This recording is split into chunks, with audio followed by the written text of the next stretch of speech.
You're listening to the Self-Made is a Myth, Make a Difference Together show with your host, Coach Tim Campsall, where we talk with successful business owners to hear the stories of their journeys in building their successful businesses. And more importantly, we recognize the folks who help them excel because we know that achieving business success is not something we can do on our own.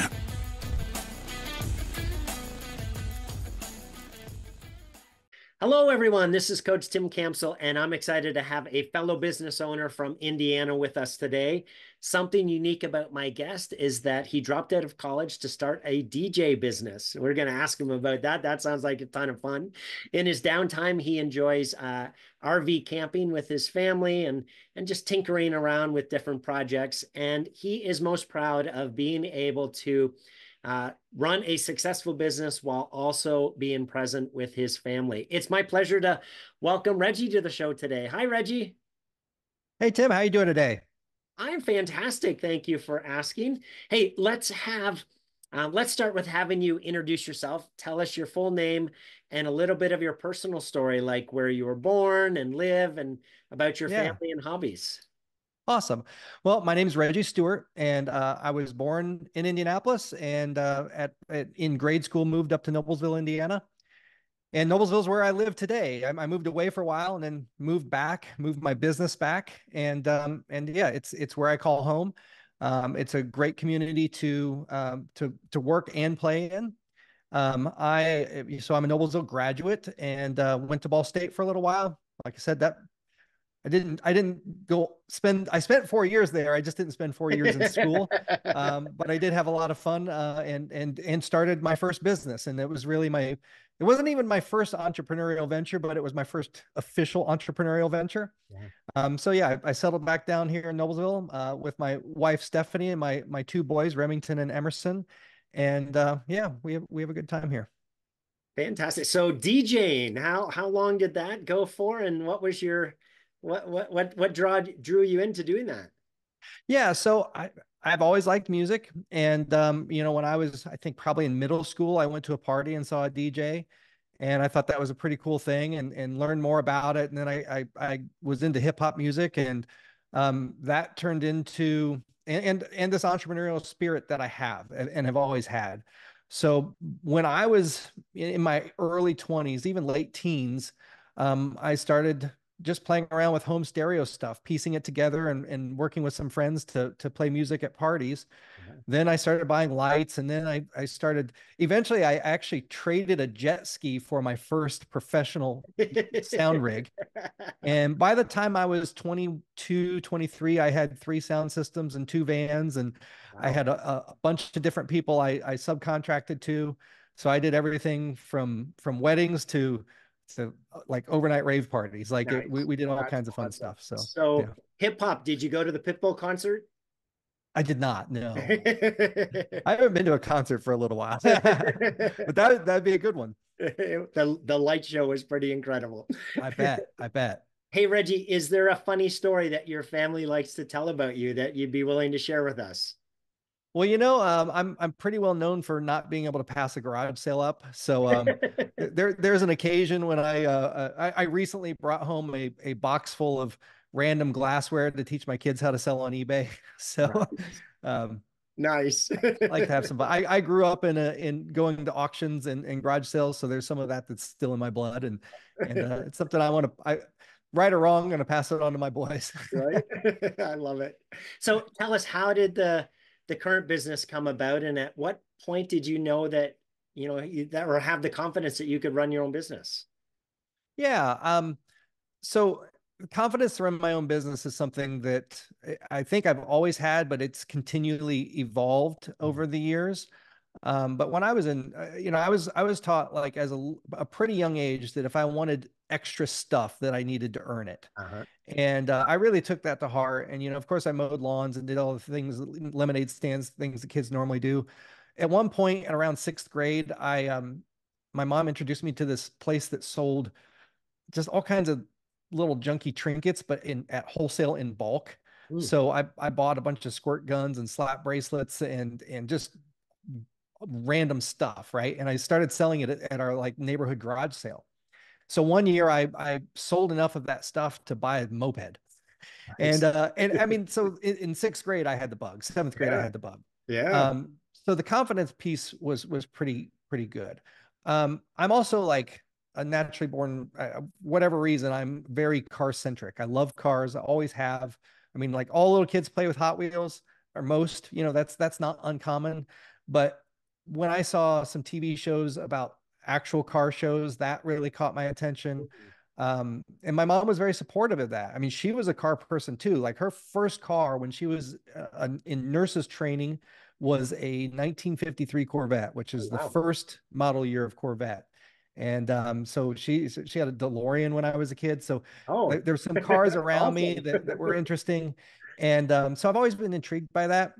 So fast forward, I go to school. My first car was a 67 Mustang. My second car was a 64 Impala Super Sport. So I following that passion. Yeah. Then I go to college and I start DJing. And as I'm DJing, that took, the passion for music and that business really took the forefront, and cars got put on the back burner. Life continues to happen. I find myself DJing at night and working in the electronics industry during the day, and a little stint selling TVs at Circuit City, and then I joined up with a company that did wireless phones. It was Nextel, the old walkie-talkie phones, Oh, sure. Yeah. and I worked my way up. I started to develop my sales ability and my leadership ability in that company, and but I started to like this, the car thing started to really pull at me to a point where I was really distracted during the day. And during that time, one of our Nextel accounts was a towing yard. Uh-huh. That towing yard on Fridays would auction off cars that were abandoned, cars that people didn't pick up. And while I'm still employed, I bought an old BMW there for $325. I actually own that car today. That car at that time, I had already built a car for myself to go learn how to drive at the racetrack. This one I bought for my best friend, and he paid me back, and we fixed it up and made it go fast at the track. Well, I'm also like this guy that sells, figured out how to sell stuff on eBay. And as we're like making this car into a track car, we're selling the extra stuff on eBay. So now I come to this like decision point with the wireless company. Am I going to continue down this path of managing people, sales oriented, but I really want to work with cars? I have no experience, like professional experience, Sure. no training, but it's just like I'm called to do something. So I leave my job abruptly and with no plan, no money. And other than I know that I could sell these car parts on eBay. Mm-hmm.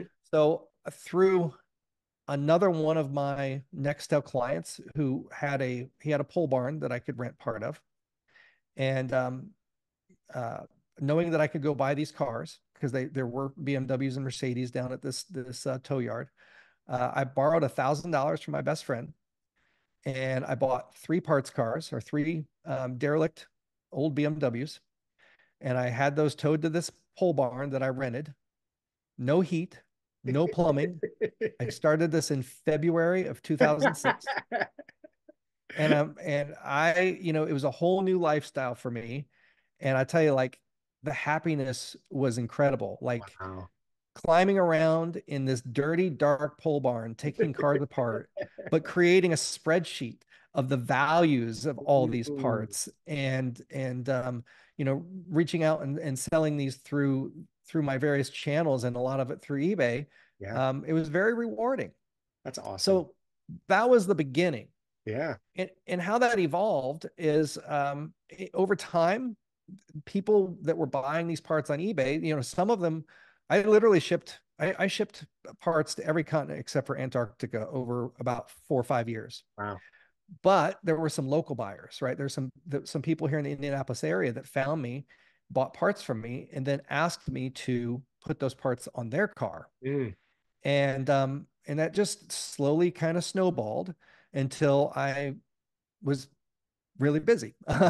um, So, and then I ended up hiring a technician that did have a lot of experience in training, Yeah. and he really taught me more about the service and repair business and brought some clients, and it's just kind of been history from then my entrepreneurial piece took over, and I hired people and put myself in the right places, and here we are. That's awesome. What a great story. So tell us a little bit more about the company. What's the name? What do you guys do? How do you help people? Yeah. So I have two company names. I have Reggie's Motorworks, which is the original business that started out, like we said, in the parts business, and now is a European specialty shop. So if you have a BMW, Mercedes, Porsche, Jaguar, Land Rover, any of those cars that come from Europe, we don't do exotics typically. We're typically just the ones that I mentioned, plus Audi and Mini. Anyway, um, that's that shop. That shop has been in Noblesville in its current location since 2011. One of the things, and then I have the other store is called the Noble Mechanic, and that's right next. The Noble Mechanic #1 is right next door to Reggie's Motorworks. And the story behind that is, over the years we built this great reputation for working on European cars and German cars, but a lot of people who have Porsches also have a Honda or Ford or Toyota, and they approach us and say, hey, we love the work you do, can you work on my Camry? And while we probably could, one, we didn't have the capacity because we were that busy. Yeah. And two, we are, some of the tools and some of the training and things are different. Yeah. So people say, well, where should I take it? And I'm like, well, there's a couple shops I might send you to, but there's nobody that's doing it exactly the way we're doing it. Yeah. So I thought, hey, it's time to open up a shop to service everybody else with a similar style. So the Noble Mechanic was born in the summer of 2020. Okay.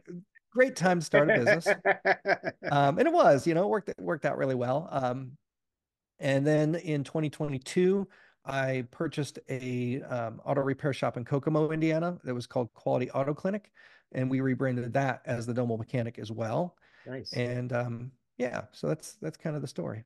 Well, I know I shared this with you offline, but for everybody listening, my wife is a huge fan of Reggie's because she has a Mercedes and had some problems. And long story short, another company was going to charge her for the repairs. She came to your shop and your folks said, hey, actually, this is covered under warranty. And she is now a very loyal customer because you guys did right by her. So awesome. I love hearing those stories. I'm not in the store every day, so like I'm very thankful that I have a team of people that think that way and are part of our mission statement, like the leading our tagline is we take care of people. And that's the goal. Like a lot of us are very car centric people, and I started the whole business on working on cars. Yeah. But it was quite a pivot for me over the years to realize that, and I still love cars, but the business relies on people inside and outside. Yeah. Cars aren't going to pay me to work on them, and cars don't need to get anywhere without a person driving them. So we take care of people, and we do that by taking care of their cars. That's awesome. Hey, Reggie, share a story where someone pushed you or inspired you that you could do it, even though maybe you weren't sure that you could, and the impact that person had on you. Yeah, it's hard to whittle that down to one, but there is like one that seems small, but it's actually really big in my head and my heart is before I started my business, I was riding around on a golf cart with my best friend at a car show up in Auburn, Indiana. And he's actually the guy that I borrowed the $1,000 from later. But I just left my job, didn't know what I was going to do. And his comment to me was something in the lines of, I don't think you should get another job. I think you should do something. Yeah. That's amazing. So, yeah. Wow. Yeah. I've been blessed with a lot of people that have really been more confident in myself than I am in myself. Reggie, I'm sure you've learned a ton over the years. What's one of your biggest learnings as a business owner? Because of how I started my business, there's the whole, like, the concept of if you do something you love, you'll never work a day in your life. Yeah. I don't necessarily believe that. I think that you might enjoy your work, but it's still work. Yeah.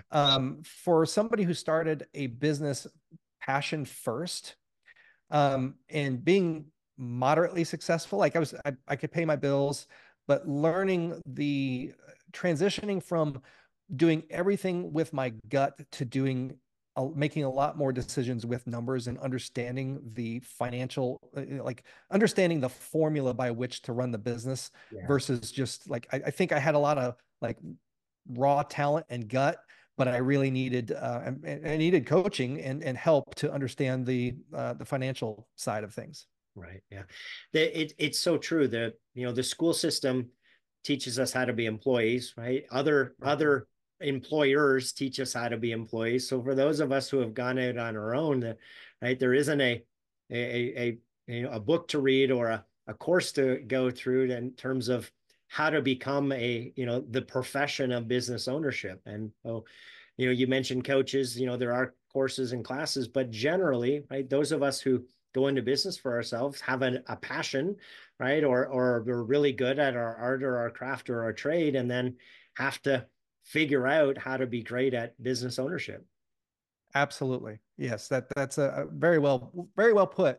And of course you can get a business degree, but that doesn't teach you the nuance of your industry. No, it's again, it's similar that unfortunately business degrees are still usually most are tailored to being an employee. So it's what do you need to Yes, know from a business standpoint to be great as an employee, not all of the nuances of how to be great as a business owner, which is very different. it is. Yes. Reggie, we know that business success doesn't happen in isolation. And you mentioned earlier that, there's probably other people that have helped you. So tell us about one of your biggest challenges during the years as an owner and somebody who came alongside you and helped you through that. Yeah. So, I mean, obviously, I have a supportive wife, so I think I have to give her a lot of credit up front. Mhm. Um, but as far as like from a professional standpoint, I met a business coach at a training, and I liked his story and his style. Mhm. And I ended up contracting with him, but I didn't work with him directly. I worked with another shop owner from the Cincinnati area, a guy named Ryan Clough, and he also owned a European repair shop. Mm. And he and I are still great. We did, we did an official contract, but he and I have become really good friends, and he really helped guide me from an enthusiast that charged money to work on cars to a business owner that ran a successful business where not just myself but everybody in my business could thrive. Mhm. That's awesome. Fantastic. Yeah, you mentioned earlier that the industry side versus the business owner side, right? There's a lot to learn as a business owner, right? Like how do I be successful doing all of the nuances of my specific industry, right? And then there's the other side of just generally speaking, what are all the best practices of things that I need to implement to run a great solid business. So Absolutely. it's awesome that you've had some key people along the way. To that point, I'm going to sort of put you on the spot here and ask you to pick three people that have been instrumental in your business owner journey, folks that you're grateful for them being there to help with your business's growth. So, who are those three people and how they help you? Yeah. Well, I'm going to mention my wife because she's the person that believes in me more than anybody else in the world. So she's number one. Um, a gentleman that worked with me for 12 years, and we ended up like parting ways last year, but his name's Nick Howard. He's the guy that I hired at Reggie's Motorworks when I was really wanting to work out in the shop and I needed somebody to be a service advisor and eventually a manager. And he was instrumental in, first of all, allowing me to pursue the passion of working in the shop. But then as I transitioned and learned more, he was able to kind of be the glue that held that store together, and became, the guy that kept me organized and kept all of my craziness. He managed a lot of that for me. So a lot of gratitude to him for those 12 years. And number three, this might be repetitive, but Ryan Clough, the coach that I had, was very impactful And, you know, I'll throw you a bonus. There's a guy named Dan Taylor that I work with from he's a leadership coach. Mhm. And Dan is all of my managers now are in peer groups with him. And, but he's also become a really good friend and somebody that when I'm struggling in my business, I can call him up and, you know, whether it's personnel or other related, call him up and he can really, uh, uh, bless me with some wisdom and some great advice to continue on. I like that you've had different people in your journey and multiple people that you can rely on. It reminds me of, you know, the sports analogy of, you know, every professional athlete has at least one, if not multiple coaches. And when they talk about their coaches, they're like, well, I have this person for this aspect of my, you know, the game. I have this person for my mindset. I have this person for my technique. And Bill Gates, in one of his TED Talks, said every professional in the world has at least one coach, and then he challenged the audience, right? Why don't you? So it 100%. sounds like you've greatly benefited from those different people in your life. So happy that you've had them to be able to be part of your life. Oh yeah, and it's like right now I'm working with a fitness coach, Mm. and that's been life changing. There's just I think everywhere, like you said, like anywhere, any dynamic of your life that you want to improve, especially if you're trying to improve it and you're not getting movement, Yeah. you need help from somebody. You know that's the reason teachers exist, right? Like Yes. even even in the realm of this world where we can Google anything Yep. and look up on YouTube, we still need really somebody to guide us through Yes. that learning process. To your point, the information exists. It doesn't mean we're going to use it or that we're going to implement it as well as we could or as quickly as we should. And that, you know, that accountability and Yes, outside perspective is invaluable. absolutely. Reggie, as you think about the next 1 to 2 years, what's your number one priority or challenge that you need to overcome in order to achieve your goals? Well, the biggest challenge in my industry, and I say my industry, it's also it's a lot of trades in industries, Mm. right? Like I know it's not just automotive, but we have a big challenge with staffing and getting the best automotive technicians into our doors because there are more broken cars. There's more cars that need service right now than there are people that are really qualified to fix them. Wow. So it's on one hand, that's good for business, right? Like Yeah. there's no lack of opportunity for business. On the other hand, if you don't have the inventory of the item that you sell, then it's not good for business. So continuing to meet high quality technicians, also cultivate, you know, young people that want to, you know, we have an apprenticeship program.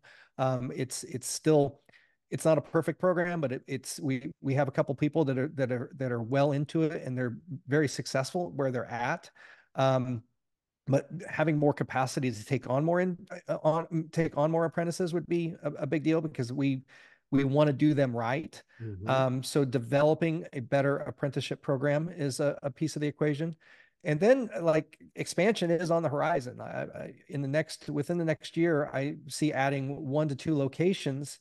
Yeah. Um, but we have to overcome the staffing Yes. piece for that to really work. Yeah. And yeah, you mentioned it's not just your industry, but yeah, the lack of talent out there has been damaging to a number of small businesses. So yeah, figuring that out is going to be important for sure. I love that you have the Yes. apprentice program though. So that's one way that you're able to take back control and you know figure it out internally as opposed to be having to rely external. That's awesome. Yes, and I have to commend the automotive aftermarket because there's a lot of independent shop owners across the country that are developing apprenticeship programs, and we're comparing notes and trying to, you know, like combine them all into something that works. Yeah, But of course, the challenge too is the people that are within our company that can manage that program. So yeah. sure. Yeah. Last question here, Reggie. Jim Rohn, uh, great historic business guru, says that we become the average of the 5 people that we spend the most time with. So as you think about that quote, what advice would you have for business owners who are trying to do it on their own? I think it's imperative that you surround yourself with people that you look up to. This is kind of a crude way of putting it, but I kind of like being the dumbest person in the room.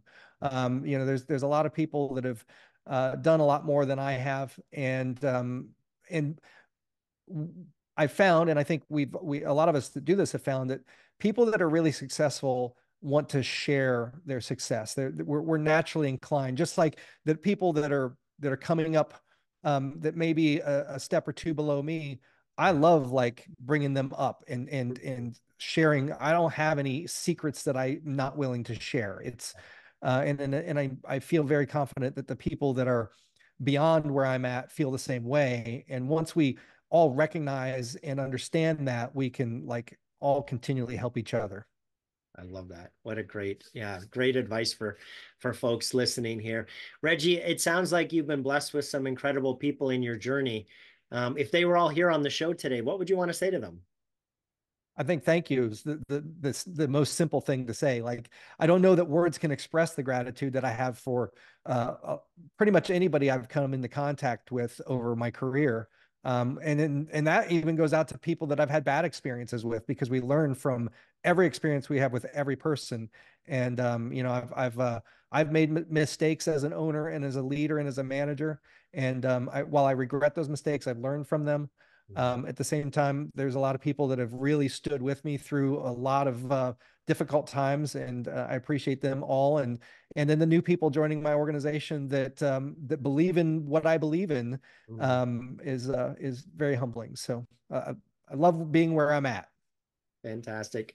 Reggie, it's been a pleasure speaking with you today. Thanks so much for being on the show. You're very welcome. This was a great show.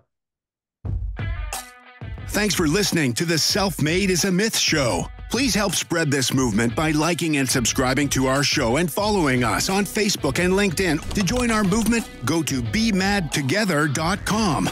Okay, folks, that's a wrap. Please pay it forward and be sure to tune in next time to the Self-Made is a Myth podcast.